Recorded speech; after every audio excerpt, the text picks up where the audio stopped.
Hello વિદ્યાર્થી મિત્રો, આજે આપણે એક નવા પ્રકરણની શરૂઆત કરવા જઈ રહ્યા છીએ. એકમ નંબર 3ની અંદર આ પ્રકરણ છેલ્લું પ્રકરણ છે.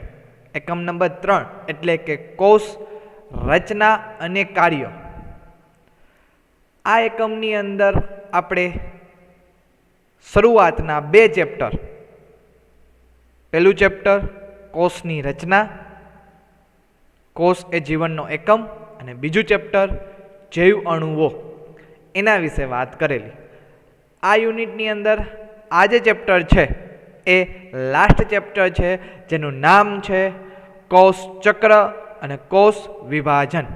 તો ચાલો શરૂઆત કરીએ, સમજીએ શું છે કોષ ચક્ર અને કોષ વિભાજન.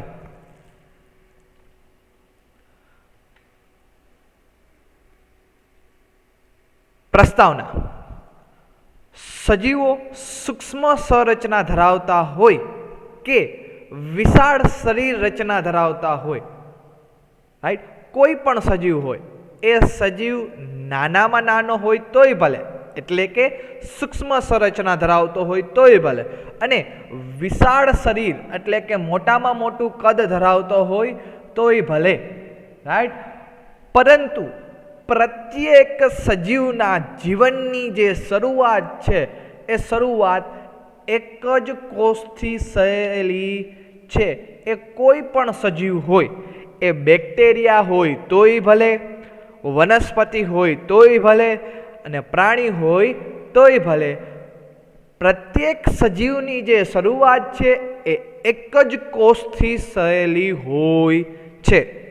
અને એ કોષનું જે નામ છે એ છે ફલિતાંડ અથવા તો યુગ્મનજ છે. એ યુગ્મનજ કહેવાય છે. એટલે કે સૂક્ષ્મ સંરચના ધરાવતા સજીવો અને વિશાળ શરીર ધરાવતા સજીવોની જે જીવનની જે શરૂઆત છે એ એક કોષ, એ કોષ કયો? તો કે ફલિતાંડ અથવા તો યુગ્મનજથી થાય છે. ઓકે, કેવી રીતે આ ફલિતાંડ અથવા તો યુગ્મનજ બને એ પણ પ્રશ્ન થાય, રાઈટ. તો કે સામાન્ય રીતે માદા અને નર જનન કોષો, સામાન્ય રીતે મનુષ્યની અંદર આપણે વાત કરીએ તો મનુષ્યની અંદર માદા જનન કોષ એટલે કે અંડકોષ,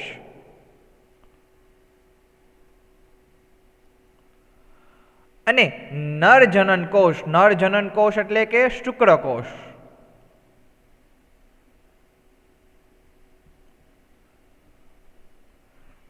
આ બંને એકબીજા સાથે પ્રક્રિયા કરે. એ પ્રક્રિયાની નામ શું? તો કે ફલન. એટલે કે સામાન્ય રીતે જે શુક્રકોષ છે એ શુક્રકોષ અંડકોષનું ફલન કરે છે, અને તેના કારણે ફલિતાંડ અથવા તો યુગ્મનજ છે એ ઉત્પન્ન થાય છે. અને આ ફલિતાંડ અથવા તો યુગ્મનજ છે એ એક કોષીય સંરચના જ છે, એક જ કોષની બનેલી હોય. અને આ શુક્રકોષ છે એ અંડકોષનું ફલન કરે, ફલિતાંડ બને, ત્યારથી જ નવા સજીવની છે એ શરૂઆત થાય છે. પછી જે ફલિતાંડ હોય એ ફલિતાંડ સતત કોષ વિભાજનની પ્રક્રિયા કરે. આ કોષ વિભાજન જે શબ્દ છે એ આપણે ચેપ્ટર નંબર 8ની અંદર સમજી ગયા. કોષ વિભાજન એટલે કે શું? તો કે એક કોષ છે એ વિભાજન પામી 2 નવા કોષો છે ઉત્પન્ન કરે. સામાન્ય રીતે આવું આપણે સમજાતા. આ જે છે એ શું છે? તો કે કોષ વિભાજનની પ્રક્રિયા છે. તો એ ફલિતાંડ કોષ વિભાજન પામે અને સાથે સાથે વિભેદનના પરિણામે બહુકોષીય શરીર રચનાનું છે એ નિર્માણ કરે છે અથવા તો નિર્માણ પામે છે. એટલે કે ફલિતાંડ કોષ વિભાજન પણ પામે છે અને કોષ વિભેદન પણ પામે છે. કોષ વિભેદન એટલે કે સામાન્ય રીતે કે શું? તો કે જ્યારે એક કોષ વિભાજન પામે છે ત્યારે આ બીજા જે નવા બનતા કોષ છે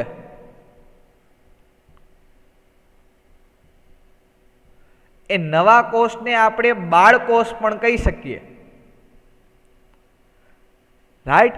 નવા કોષ અથવા તો જે બાળકોષ છે એ ચોક્કસ પ્રકારના કાર્યની અંદર પરિણમે છે.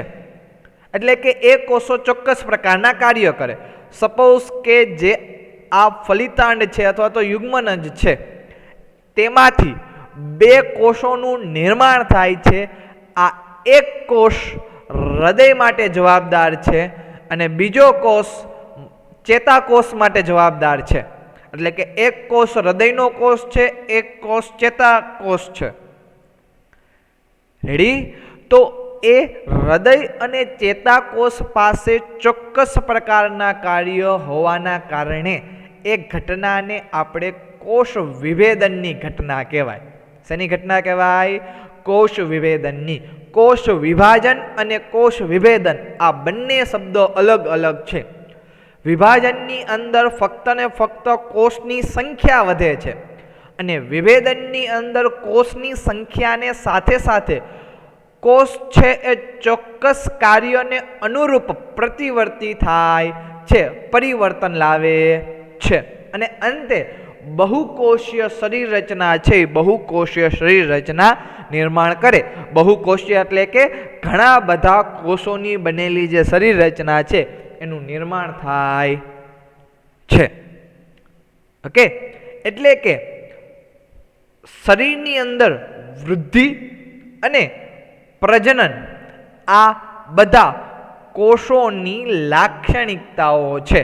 એટલે કે ખાસ કરીને કોષોની બે લાક્ષણિકતાઓ છે. કઈ બે લાક્ષણિકતાઓ? તો કે એક વૃદ્ધિ અને બીજું પ્રજનન. આ બે લાક્ષણિકતાઓ છે એ કોષોની લાક્ષણિકતા તરીકે ઓળખવામાં આવે છે અને આ લાક્ષણિકતાની બધા જ સજીવોને જરૂરિયાત રહે. એવું કોઈ પણ સજીવ નથી કે જે આ લાક્ષણિકતાનો ઉપયોગ કરે નહીં. કારણ કે કોઈ પણ સજીવ છે એ વૃદ્ધિ કરે, એ સજીવ નાનો હોય અથવા તો મોટો હોય, રાઈટ. વનસ્પતિ હોય કે પ્રાણી હોય, બધા સજીવ છે એ વૃદ્ધિ પણ કરે અને પોતાની પેઢીને આગળ વધારવા માટે સામાન્ય રીતે પ્રજનન પણ કરે છે.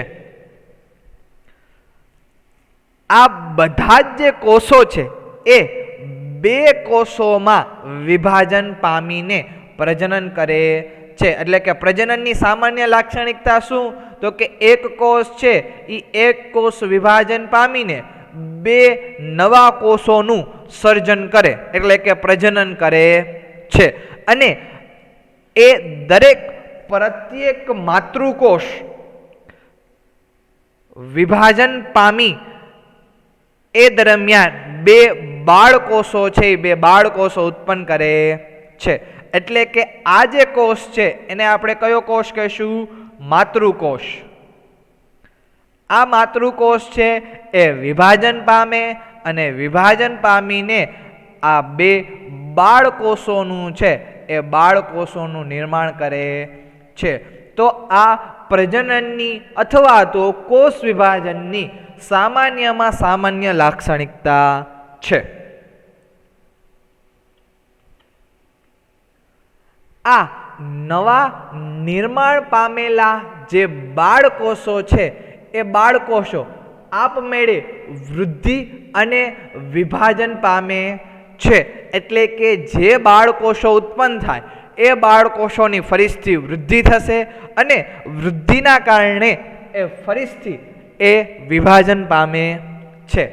દાખલા તરીકે અહીંયા આપણે કોષ વિભાજનનું જે કોષ ચક્ર છે એની આપણે વાત કરીએ તો શરૂઆત અહીંયાથી કરવાની છે, સ્ટાર્ટિંગ પોઈન્ટ. એટલે કે અહીંયા આ જે કોષ છે એ કોષ શું કરે છે? વૃદ્ધિ પામે છે.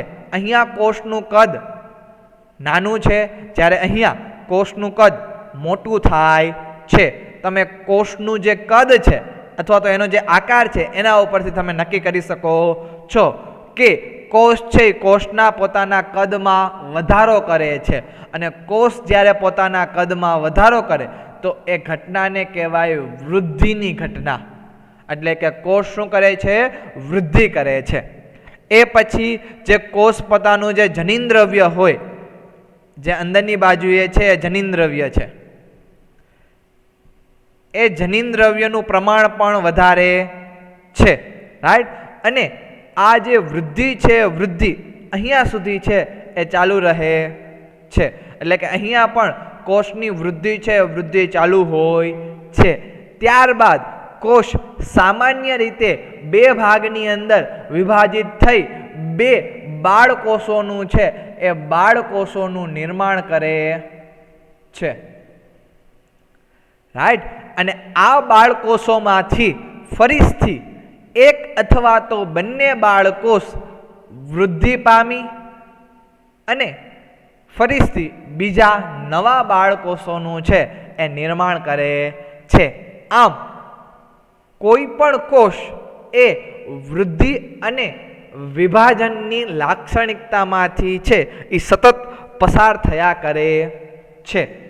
એટલે કે એક જ માતૃકોષ તથા તેની સંતતિની વૃદ્ધિ તથા વિભાજનથી નિર્માણ પામતા નવનિર્મિત કોષોની સંખ્યામાં પણ વધારો થાય છે. એટલે કે જે માતૃકોષ આ કોષ ચક્ર, જે કોષ વિભાજનનો જે ગાળો છે એ સતત કર્યા કરે તો તેના કારણે કોષની સંખ્યામાં છે એ વધારો થાય છે. એક કોષમાંથી બે કોષ બને, બે કોષમાંથી ચાર કોષ બને, ચાર કોષમાંથી 8 કોષ બને, 8 કોષમાંથી 16 કોષ બને. આવી રીતે જે નવનિર્મિત એટલે કે જે નવા નિર્માણ થાય છે એ કોષોની અંદર સતત એની સંખ્યામાં શું થયા કરે છે? વધારો થયા કરે છે.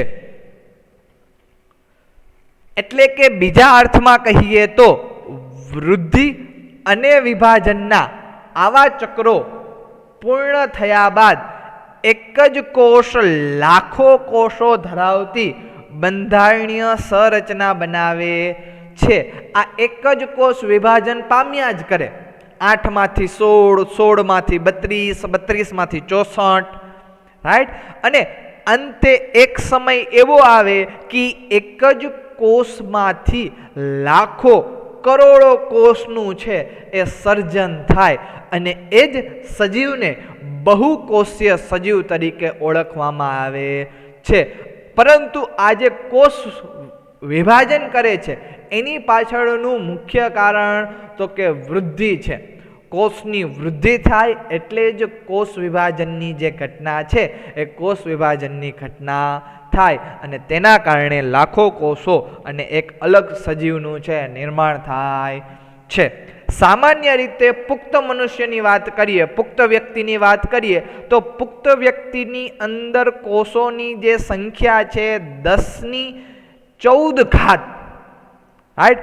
આટલા કોષો સામાન્ય રીતે હોય છે અને આ કોષો છે એ સતત સક્રિય હોય છે. રાઈટ. કે જે આપણા શરીરના વિવિધ કાર્યોનું નિયમન કરે છે. કેટલા કોષ હોય છે? 1014 ઘાત કોષો. કોની અંદર? પુખ્ત વ્યક્તિની અંદર, એટલે કે પુખ્ત મનુષ્યની અંદર. ઓકે. તો સામાન્ય રીતે પ્રસ્તાવનાની અંદર આપણે સમજ્યા કે કોષ જ્યારે કોષ વિભાજન કરે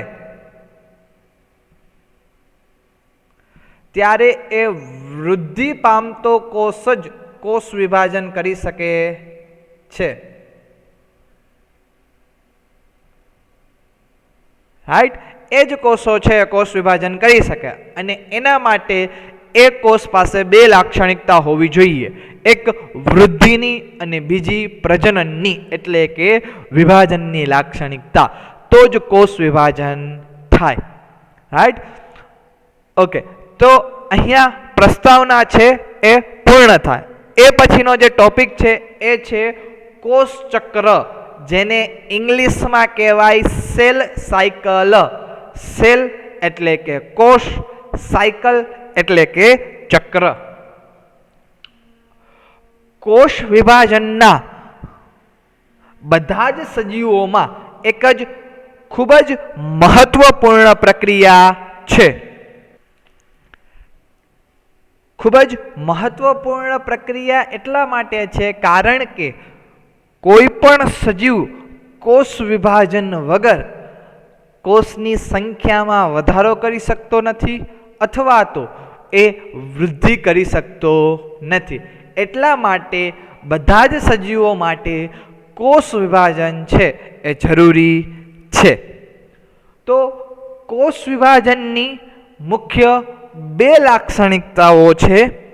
સૌથી પહેલા કોષ વિભાજનની અંદર જો કોષ વિભાજન કરવું હોય તો ડીએનએનું સ્વયંજનન કરવું પડે. આ સ્વયંજનન એટલે શું થાય? તો કે સ્વયંજનન એટલે એક ડીએનએ માંથી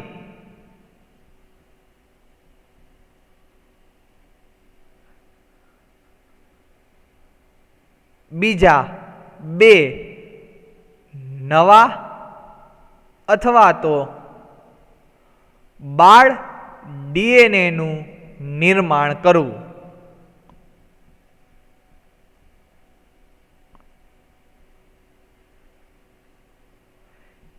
એક ડીએનએ માંથી બીજા બે નવા બાળ ડીએનએનું નિર્માણ કરવું. આ ઘટનાને આપણે શેની ઘટના કહેશું? સ્વયંજનન. સ્વયં એટલે કે પોતાનું જ, રાઈટ, અને જનન એટલે કે નિર્માણ કરવું, રાઈટ, પોતાનું જ નિર્માણ કરવું. તો કે ડીએનએ માંથી શું બને છે? ડીએનએ જ બને છે. પરંતુ એક ડીએનએ માંથી બીજા બે નવા ડીએનએનું નિર્માણ કરે છે. એટલે આ ઘટનાને આપણે સામાન્ય રીતે સ્વયંજનનની જે ઘટના છે એના તરીકે ઓળખવામાં આવે છે. અને બીજી જે ઘટના છે એ છે કોષની વૃદ્ધિ. આ બે લક્ષણો છે એ અત્યંત મહત્વપૂર્ણ છે કોષ વિભાજન માટે. જો ડીએનએનું સ્વયંજનન અને કોષની વૃદ્ધિ થાય તો જ કોષ વિભાજન છે એ સંભવ છે. નહીં તો કોષ વિભાજન છે એ સંભવ છે નહીં. તો કે આ બધી પ્રક્રિયાઓ જેમ કે કોષ વિભાજન, ડીએનએનું સ્વયંજનન અને કોષ વૃદ્ધિ એ એકબીજા સાથે સંકલિત રીતે યોગ્ય કોષ વિભાજન અને બાળકોષોનું માતૃકોષ જેવું જનીન સંકુલ ધરાવતા સંતતિ કોષોના નિર્માણને સૂચવે છે. આવું શું કામ થાય છે? કારણ કે દાખલા તરીકે જે માતૃકોષની અંદર ડીએનએ હશે, સપોઝ આ માતૃકોષનું ડીએનએ છે, એ જ ડીએનએ જ્યારે બીજા બે નવા બાળકોષોનું નિર્માણ થાય તો માતૃકોષનું જ ડીએનએ એની અંદર છે એ જોવા મળે છે. રાઈટ? શા માટે?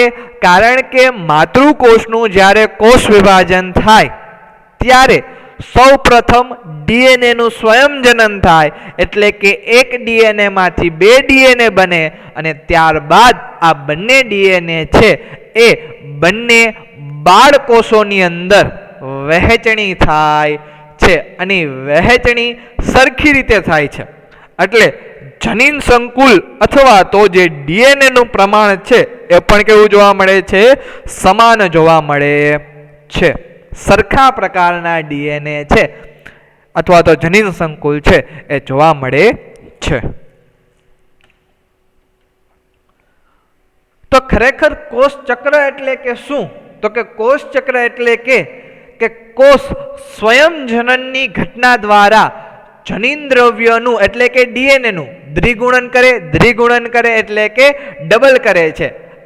સ્વયંજનન દ્વારા એક ડીએનએ માંથી બે ડીએનએ બને એટલે જનીન દ્રવ્યનું દ્વિગુણન થયું કહેવાય. રાઈટ? અને સાથે સાથે અન્ય ઘટકોનું પણ સંશ્લેષણ થાય છે. એટલે કે બીજા ઘટકોનું પણ સંશ્લેષણ એટલે કે નિર્માણ કરે છે. અને ત્યાર પછી જ બે બાળકોષોમાં તેનું વિભાજન થાય છે.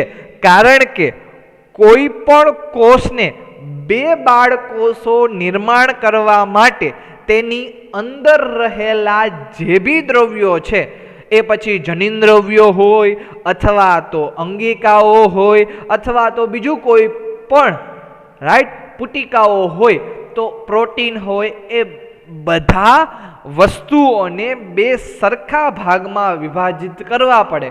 અને જો બે સરખા ભાગમાં વિભાજિત થાય તો જ બે બાળકોષોમાં તેનું વિભાજન થાય છે. અને જ્યારે બે બાળકોષોનું વિભાજન પામવાની જે ઘટનાક્રમ છે, એ ઘટનાક્રમને કોષ ચક્ર તરીકે ઓળખવામાં આવે છે. એટલે કે કોષ ચક્રની અંદર જનીન દ્રવ્યનું દ્વિગુણન સાથે સાથે અન્ય ઘટકોનું સંશ્લેષણ એટલે કે અંગિકાઓનું સંશ્લેષણ અને ત્યારબાદ બે બાળકોષોનું વિભાજન આ કોષ ચક્રની ઘટનાઓ તરીકે છે એ ઓળખવામાં આવશે. રાઈટ. સામાન્ય રીતે જો આપણે આકૃતિ ઉપર સમજીએ તો કે આ જે છે એ બેક્ટેરિયા કોષ છે, બેક્ટેરિયલ કોષ. બેક્ટેરિયા કોષનું આપણે કોષ વિભાજન સમજીએ તો બેક્ટેરિયા કોષ જ્યારે એક કોષમાંથી બે કોષોનું નિર્માણ કરવું હોય એટલે સામાન્ય રીતે પોતાની અંદર રહેલા જનીનિક દ્રવ્યો, આ જનીનિક દ્રવ્ય છે જેને સામાન્ય રીતે આપણે મુખ્ય ડીએનએ કહેશું. રાઈટ. અને આ ઉપરાંત બેક્ટેરિયાની અંદર એક વધારાનું જનીન દ્રવ્ય હોય જેને આપણે પ્લાઝમિડ કહીએ. આ આપણે 8મા ચેપ્ટરની અંદર આવી ગયું છે. રાઈટ. પ્લાઝમિડ. તો શરૂઆતમાં શું થાય છે તો એ એક જનીન દ્રવ્યમાંથી, આ એક જનીન દ્રવ્ય તેમાંથી બીજું જનીન દ્રવ્યનું છે એ નિર્માણ થાય છે. તેવી જ રીતે જે વધારાના દ્રવ્યો હોય એટલે કે પ્લાઝમિડ, એ પ્લાઝમિડ પણ એકમાંથી કેટલા બને છે? બે બને છે. અને ત્યારબાદ જ કોષ વિભાજન છે, કોષ વિભાજન થાય છે. અને કોષ વિભાજનના અંતે આ જે આકૃતિ છે એ કોષ વિભાજનના અંતનો ભાગ છે. તો કે કોષ વિભાજનના અંતે આપણને બે બાળકોષોનું નિર્માણ થયેલું દેખાય છે. રાઈટ. અને બંને બાળકોષોની અંદર જનીન દ્રવ્ય અને પ્લાઝમિડનું જે પ્રમાણ છે અથવા તો બીજા કોઈ પણ ઘટકો હોય એનું પ્રમાણ છે એ સરખું દેખાય છે.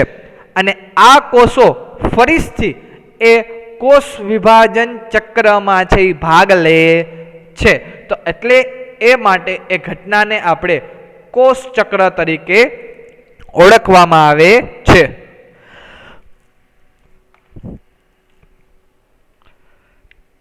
છતાં પણ આ જે કોષ વૃદ્ધિ છે, રાઈટ, એ કોષ વૃદ્ધિની આપણે અલગ અલગ ઘટના જોઈ. દાખલા તરીકે જનીન દ્રવ્યોનું દ્વિગુણન, એ પછી કોષ વૃદ્ધિ, બીજા અન્ય ઘટકોનું સંશ્લેષણ અને પછી બે બાળકોષોમાં વિભાજિત થાય. પરંતુ ખરેખર આ જે કોષ વૃદ્ધિની જે પ્રક્રિયા છે એક સળંગ પ્રક્રિયા છે. એની અંદર કોઈ તબક્કા પડતા નથી. બરાબર છે. પરંતુ આપણી સમજણ પાકી થાય એ માટે આપણે એ તબક્કા છે એ તબક્કા પાડેલા છે. એટલે કે કોષ વૃદ્ધિની એક સળંગ પ્રક્રિયાની અંદર જ ડીએનએનું સંશ્લેષણ અથવા તો ડીએનએનું સ્વયંજનન છે એ થાય છે. અને એ કોષ ચક્રના કોઈ એક વિશિષ્ટ તબક્કે છે જોવા મળે છે. એ કયા તબક્કે જોવા મળે છે એ આપણે નેક્સ્ટ લેક્ચરની અંદર વાત કરશું કે જ્યારે કોષ ચક્રના તબક્કા વિશે ભણીશું.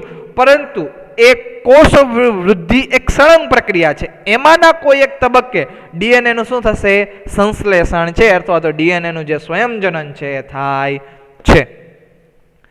સામાન્ય રીતે કોષ વિભાજન દરમિયાન દ્વિગુણિત રંગસૂત્રો એટલે કે ડીએનએ સામાન્ય રીતે કયા સ્વરૂપમાં હોય તો કે ડીએનએ સામાન્ય રીતે રંગસૂત્ર સ્વરૂપે હોય. અને જ્યારે ડીએનએનું સંશ્લેષણ ફિનિશ થાય ત્યારે એ રંગસૂત્ર છે એ રંગસૂત્રની અંદર રહેલું ડીએનએનું પ્રમાણ છે એ દ્વિગુણિત થઈ જશે. દ્વિગુણિત થઈ જશે એટલે કે ડબલ થઈ જશે. રાઈટ. આ જટિલ ઘટનાક્રમ બાદ એટલે કે રંગસૂત્રોનું ડીએનએનું પ્રમાણ ડબલ થઈ ગયા બાદ, દ્વિગુણિત થઈ ગયા બાદ જ બાળ કોષ કેન્દ્રોમાં છે એ વિતરણ પામે છે. રાઈટ, કારણ કે બે બાળકોષોના કોષ કેન્દ્રનું નિર્માણ કરવું હોય તો માતૃકોષની અંદર રહેલું જે ડીએનએ છે એ ડીએનએનું પ્રમાણ પણ બેવડાવવું પડે, દ્વિગુણિત અથવા તો ડબલ કરવું પડે, ત્યારબાદ જ એ બાળકોષની અંદર વિભાજિત છે એ થઈ શકે છે.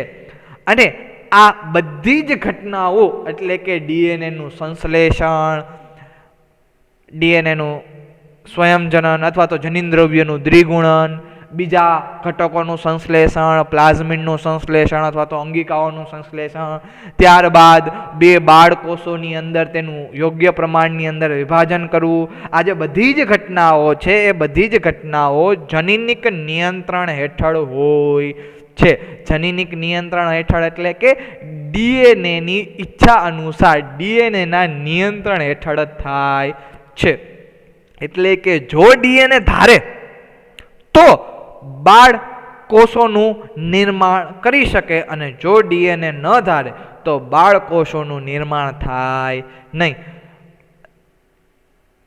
ઇટ મીન્સ કે બધી જ જે ઘટનાઓ થાય છે કોષ ચક્રની અંદર અથવા તો કોષ વિભાજનની અંદર, એ બધી જ ઘટનાઓ કોના નિયંત્રણ હેઠળ હોય? જનીનિક નિયંત્રણ હેઠળ હોય. જનીન અથવા તો જે ડીએનએ છે, જનીનિકને જ આપણે ડીએનએ પણ કહી શકીએ, એ ડીએનએના નિયંત્રણ હેઠળ કરી શકાય છે. તો કોષ ચક્રની જે ઘટના છે એમાં આપણે સામાન્ય રીતે ભણ્યા કે કોષ ચક્રની અંદર બે ઘટનાઓ થવી જરૂરી છે. એક તો કોષ વૃદ્ધિ અને બીજું જનીન દ્રવ્યોનું દ્વિગુણન એટલે કે ડીએનએનું સ્વયંજનન. તો આ જે કોષ ચક્રનો જે સમયગાળો છે એ કેટલો હોય? કોષ ચક્રનો સમય કેટલો? એક કોષમાંથી બે કોષ બનવા માટે સામાન્ય રીતે કેટલો સમય લાગે? તો કે સામાન્ય રીતે લાક્ષણિક સુકોષ કેન્દ્રીનો મતલબ શું થાય? આ શબ્દ છે એ આપણે 8મા ચેપ્ટરની અંદર ભણી ગયા છીએ. સુકોષ કેન્દ્રી એટલે કે એવો કોષ કે જેની અંદર કોષ કેન્દ્ર હાજર છે અથવા તો જે કોષ કેન્દ્ર પટલ છે એ યોગ્ય રીતે બનેલ છે. રાઈટ, કોષ કેન્દ્ર પટલની હાજરી અથવા તો કોષ કેન્દ્રની હાજરી એને સામાન્ય રીતે સુકોષ કેન્દ્રી કોષ કહેવામાં આવે છે. તો એ સુકોષ કેન્દ્રી કોષ ચક્ર મનુષ્યના કોષને સંવર્ધન કરીને સમજાવી શકાય છે. એટલે કે કોષ ચક્ર સમજવું હોય અથવા તો કોષ ચક્રનો સમયગાળો છે એ નક્કી કરવો હોય, એ કેટલો છે જાણવો હોય તો સામાન્ય રીતે મનુષ્યના કોષનું સંવર્ધન કરી અને આપણે છે એ કોષ ચક્રનો સમયગાળો મેળવી શકીએ અથવા તો કોષ ચક્રની ઘટના છે એ સમજી શકીએ છીએ. તો સામાન્ય રીતે મનુષ્યનો જે કોષ છે એ લગભગ પ્રત્યેક કોષ 24 કલાકમાં એકવાર વિભાજન પામે છે. એટલે કે મનુષ્યનો કોષ એક કોષમાંથી બે કોષ બનવા માટે કેટલો સમય લે છે? 24 કલાક. એક દિવસની અંદર એક કોષમાંથી બે કોષ બને છે. એટલે કે સપોઝ તમારા કોઈ શરીરનો એક કોષ મૃત્યુ પામે તો એ કોષનું ફરીથી નિર્માણ કરવા માટે તમારે એક દિવસની છે એ રાહ જોવી પડે છે. એક દિવસની અંદર મનુષ્યનો કોષ અથવા તો 24 કલાકની અંદર મનુષ્યનો કોષ એક કોષમાંથી બે કોષોનું છે નિર્માણ કરે છે. ખરેખર આ જે કોષ ચક્રનો જે સમયગાળો છે એ સમયગાળો વિવિધ સજીવોની અંદર વિવિધ પ્રકારના કોષોમાં છે એ જુદો હોય છે. બધા કોષોનો કોષ ચક્રનો સમયગાળો સજીવની અંદર સરખો હોતો નથી. અલગ સજીવની અંદર એ અલગ હોય. પરંતુ એ ખરું છે કે કોષ ચક્રની અંદર એક માતૃકોષ છે એ માતૃકોષ કોષ વિભાજનની ઘટના દ્વારા બે બાળકોષોનું છે એ નિર્માણ કરે છે. તો એમાંના કેટલાક સજીવોનો કોષનો સમયગાળો છે એ આપણે જોઈએ અને આ જે કોષોનો જે સમયગાળો છે જે આપણને અલગ અલગ એક્ઝામની અંદર પૂછી શકાય છે.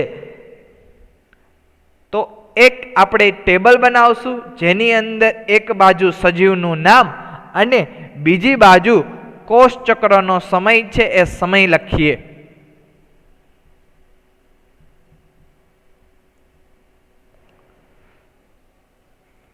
સજીવનું નામ છે પહેલું સજીવ બેક્ટેરિયા. બેક્ટેરિયાના કોષ ચક્રનો જે સમયગાળો છે એ છે 20 મિનિટ. સૌથી ઓછામાં ઓછો જો કોઈ કોષ ચક્રનો સમયગાળો હોય તો એ સજીવ કયા છે? બેક્ટેરિયા છે, જેનો સમય ફક્ત ને ફક્ત કેટલો છે? 20 મિનિટ. એટલે કે બેક્ટેરિયા 20 મિનિટની અંદર જ એક કોષમાંથી બે નવા કોષોનું છે એ નિર્માણ કરે છે. તેવી જ રીતે બીજું સજીવ છે જેનું નામ છે ઈસ્ટ અને ઈસ્ટના કોષ ચક્રનો સમયગાળો છે 90 મિનિટ. એટલે કે ઈસ્ટ 90 મિનિટની અંદર એક કોષમાંથી બે નવા બાળકોષોનું છે એ નિર્માણ કરે છે. અને ત્યારબાદ મનુષ્યના જે કોષ ચક્રનો જે સમયગાળો છે એ છે 24 કલાક. એટલે કે એક દિવસ. એક દિવસની અંદર એ એક કોષમાંથી બે નવા બાળકોષોનું છે એ નિર્માણ કરે છે. તો આ ટોટલ 3 સજીવો છે. 3 સજીવોનો આપણા કોષ ચક્રનો સમયગાળો છે એ સમયગાળો યાદ રાખવાનો છે કે જે એન્ટ્રન્સ એક્ઝામ અથવા તો તમારી જે કોમ્પિટિટિવ એક્ઝામની અંદર છે એ પૂછાઈ શકે છે. આ ઉપરાંત કોષ ચક્ર જે છે જે એક સળંગ પ્રક્રિયા છે જેની અંદર ઘણા બધા તબક્કાઓ છે એ જોવા મળે છે. પરંતુ આ જે કોષ ચક્રના જે તબક્કાઓ છે એ તબક્કાઓની વાત આપણે નેક્સ્ટ લેક્ચરની અંદર કરીશું. કયા કયા તબક્કાઓ છે, એનું નામ એ કેમ રાખવામાં આવેલું છે અને એ તબક્કાઓને કયા કયા સબ તબક્કાઓની અંદર એટલે કે તેની અંદર પણ વિભાગ છે એ કરવામાં આવે છે. ઇન શોર્ટ કોષ ચક્રના તબક્કાઓની વાત આપણે નેક્સ્ટ લેક્ચરની અંદર કરીશું.